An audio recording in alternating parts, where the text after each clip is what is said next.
Filters are one of the most important pieces of equipment to have as a landscape photographer. Filters allow us to control the amount of light our camera captures to achieve artistic effects like long exposures with ND or neutral density filters and controlling glare and reflections with a CPL or circular polarizer filter. But these filters come in a variety of different sizes and shapes, so in this video we'll compare 3 different filter systems to see which is the best for your specific needs as a landscape photographer, or any other photographer for that matter.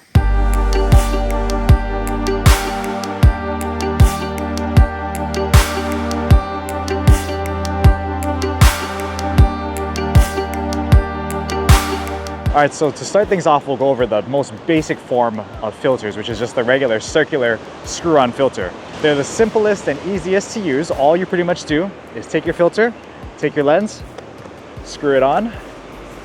Sometimes the whole process of screwing it on is difficult. That's why they make magnetic filters nowadays. Basically, once you have it screwed on, you can shoot to your heart's content. It's so simple and so easy to use.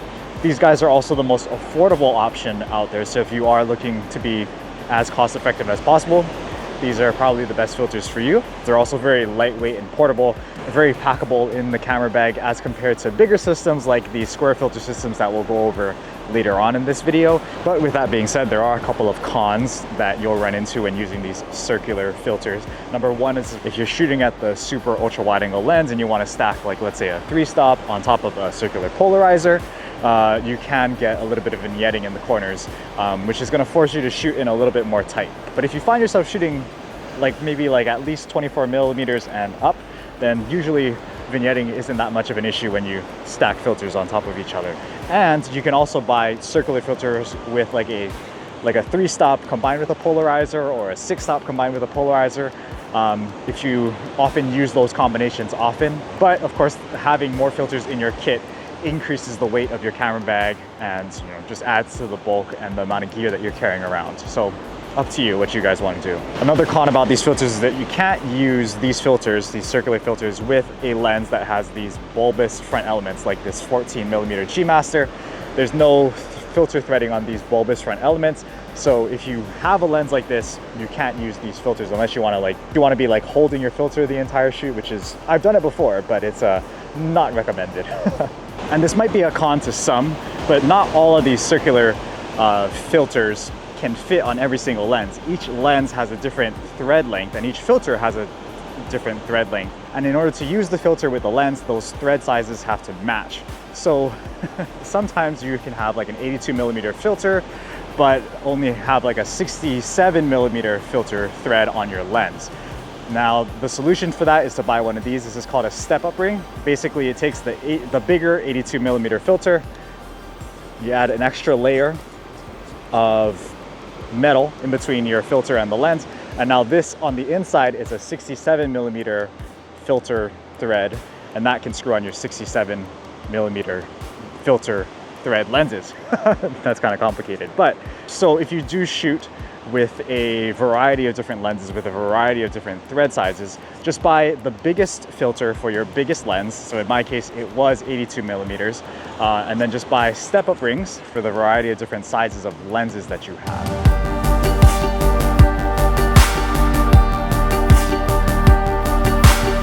So the filter system that I wanted to talk about, which is the most applicable to this scene, is square filters or filter holder systems.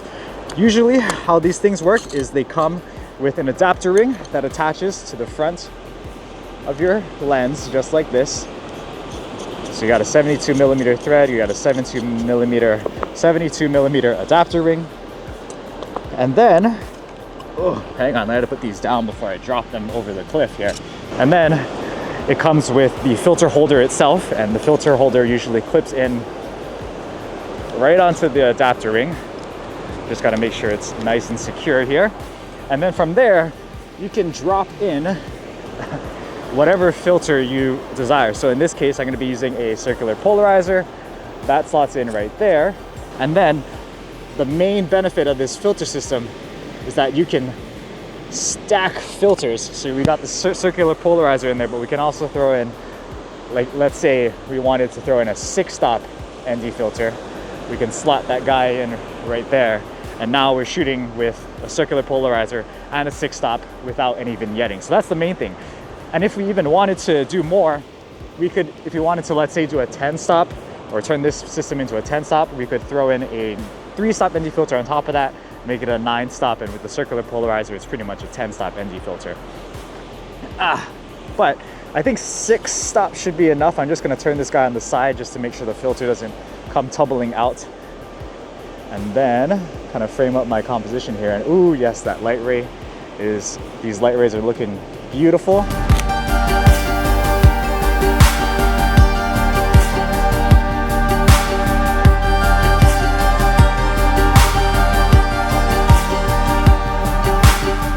So if you find yourself shooting at the ultra wide end of your lens and you're running into issues with traditional screw-on ND filters, definitely take a look at these filter holder systems, because they really solve a lot of the problems that we come across with traditional ND filter systems.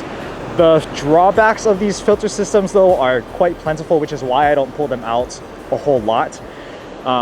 They're bigger, bulkier, and heavier, so it's much more of a hassle to lug around. There's more moving parts, making the whole process a lot more complicated. So you've got the filter holder, you've got the adapter ring, you've got the filters themselves, and it just makes the whole process of using filters so much more complicated and so much more difficult to do.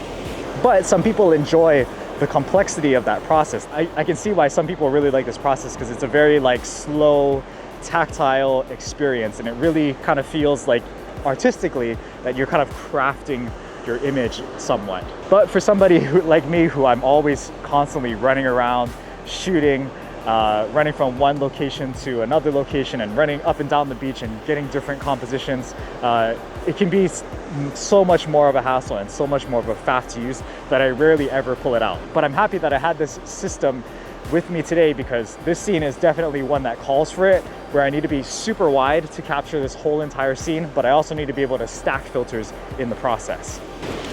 So another thing about these square filter systems that make them kind of ideal for kind of hardcore landscape photographers is that they make adapter rings for lenses with these bulbous front elements, like the 14mm G Master and the 12-24 G Master.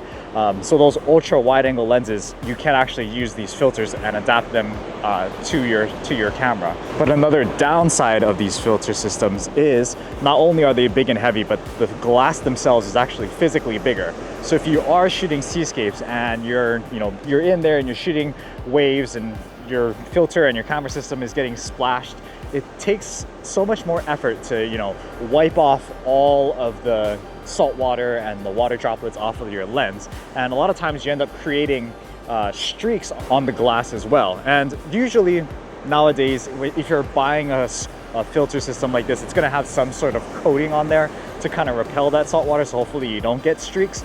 But over time, as you use your filters more and more, that coating is going to wear off. So yeah, if you're shooting a lot of like seascapes and you frequently are wiping salt water off of your filter, this may not be the best filter system for you. Another con about these square filters that I didn't notice at the time of recording is that when shooting directly into the sun, sometimes you can run into this issue where the filter reflects the text of the lens, therefore ruining your shot if you aren't careful. This can be remedied by paying attention to your composition and angling your camera at a slightly different angle away from the harsh sunlight, but clearly I wasn't paying attention to my time-lapse at all. Alright, so the last filter system that we're going to talk about are the rear or drop-in ND filter systems. And typically these are reserved for either the super ultra wide angle lenses like the 12-24 or the 14mm G Master lens, or the really professional and hefty telephoto lenses like the 600 and 400mm G Masters. They also have rear ND filters as well.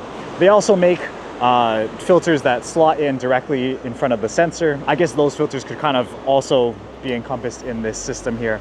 But pretty much, I should put this down actually before I break it. But essentially what you have to do is you have to replace the rear filter holder on your ultra wide angle lenses. So you have to unscrew, I think, 3 screws over here and replace it with the adapter ring that goes behind the lens. So essentially what you do is you take your small, teeny tiny little filter and you slot this guy in right on right into this adapter ring over here, right into this little slot. Let me see if I can do this on camera. No pressure, Spencer. Don't drop the filter and lose it forever. But once it slots in, then there's a little lever up top here. That just locks it into place. That way, it doesn't come out from behind the lens. And then you would then put the lens onto your camera, and now you've got like a 3-stop ND filter on the back of the lens. So this works great if you're shooting seascapes and you don't want to be wiping your filter with all the crashing waves. If you're able to take a step back from those waves, drop in the filter safely onto your lens and get back out there, now you can shoot with a lens hood on and not have to worry about salt water splashing your filter and having so much hassle cleaning off your lens and your filter. Because of how small and lightweight and portable it is, it's also the best option if you're really, really trying to keep things lightweight and minimal. Literally, I keep, I think, 4 or 5 different ND filters in here, plus that clear sky filter that we went over a couple of videos ago in Moab. All of this fits in just this small, teeny tiny little package. So the problem that I have with these filters is that you can't get a circular polarizer with these rear ND filter systems. You still need to attach it somehow to the front. So if you find yourself using a polarizer a lot, this might not be the best system for you. But if you primarily shoot with just NDs and you want to keep things kind of minimal, this is a really good way to do that. But another con of this is that you saw how tactile and how tedious that process was to put the filter inside the lens. And to be completely honest, I've totally dropped these filters and broken these filters before. Like, I've had to get replacements for these guys because I've dropped them so much. Thankfully, I haven't dropped them into the ocean or off a cliff, surprisingly. But it's still so much of a tedious and hassle to actually put the filter on that some people might just not want to have to deal with any of that. And because they go on the back of the lens, there's no worrying about vignetting, but you can't stack these filters like you can with the square filter systems. But if you happen to have an ultra wide angle lens like this and you still want to try and keep things minimal, the circular filters are kind of out of the question because you can't use those on your lens, obviously. A great kind of hybrid solution would be to just use the rear ND filters just for your NDs, so you can slot in your like 3-stop ND filter before you go out and shoot sunset, and then use the polarizer from the square filter systems and throw that on the front. That is a great way to keep things relatively minimal. It's still a little bit of a hassle to get set up, but I think that'd be a great solution if you're looking to kind of do like a hybrid combination of the two.